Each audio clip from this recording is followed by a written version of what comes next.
I don't know why I woke up that night.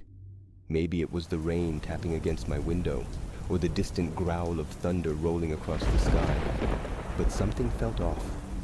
My apartment was bathed in darkness, the only illumination coming from the red glow of my alarm clock.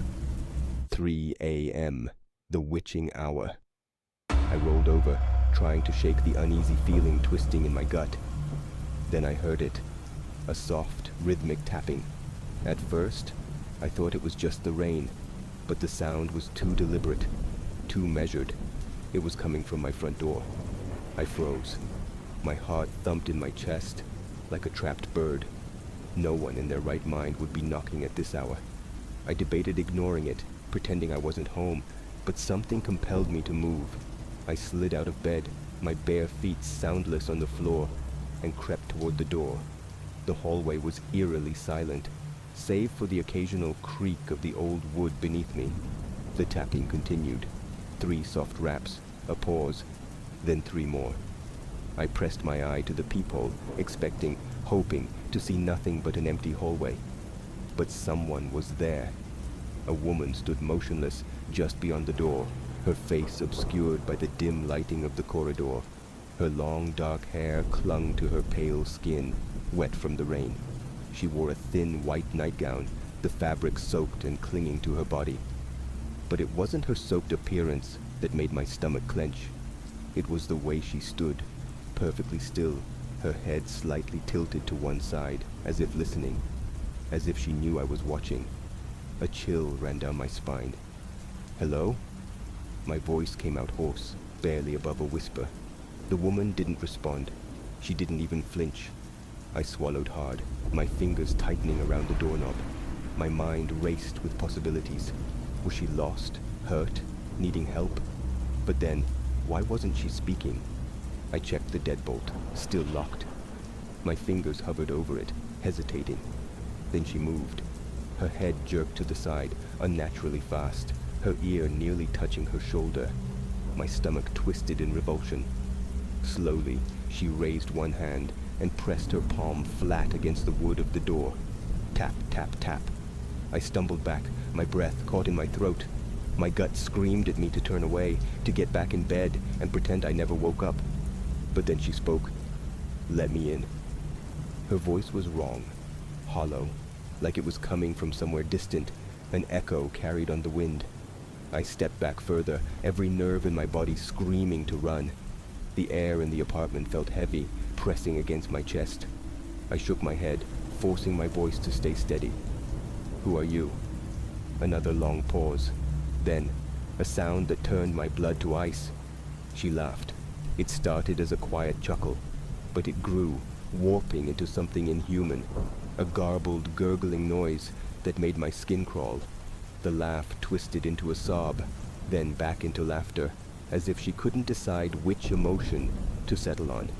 I staggered backward into my living room, my hand blindly searching for my phone. I snatched it up, my trembling fingers struggling to unlock the screen. The tapping started again, harder this time, more insistent. Tap, tap, tap. I dialed 911. My hands were shaking so badly I almost dropped the phone. My breath came in ragged gasps as I pressed it to my ear. 911. What's your emergency? "There's a woman at my door," I whispered. "She won't go away." "Are you in danger?" The operator's voice was calm, professional. I don't know." I turned back toward the door. The peephole was dark. She was gone. I let out a shaky breath. Maybe she had left. Maybe it was over. "Sir," the operator prompted. I hesitated, unsure of what to say. Maybe I had imagined the whole thing. Maybe it was just some disturbed woman wandering the halls. Maybe... A scraping noise echoed from the other side of the door. My heart leapt into my throat. I turned the lock screen on my phone to check the hallway camera footage from my apartment building. What I saw made my knees nearly buckle. The woman was still there, but she wasn't standing anymore. She was crawling. Her limbs bent at odd angles as she scuttled across the floor on all fours, her hair dragging behind her like a veil of shadow. She reached my neighbor's door and pressed her face against it. Even through the grainy security footage, I could see her mouth moving. She was whispering something. Then, suddenly, she stopped and turned. She looked directly into the camera. I dropped my phone. The apartment was suffocatingly silent, save for the pounding of my heart. I couldn't move, couldn't breathe. Then, without warning, the knocking started again. Only this time, it was coming from my bedroom window. I ran. I don't remember grabbing my keys, don't remember throwing open the front door and bolting down the hallway. I just knew I had to get out. I sprinted down the stairs, bursting through the lobby doors and into the rain-drenched street.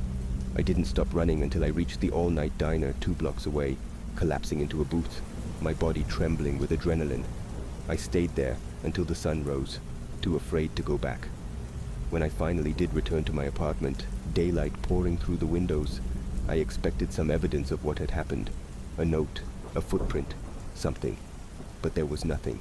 No sign that anyone had ever been there at all.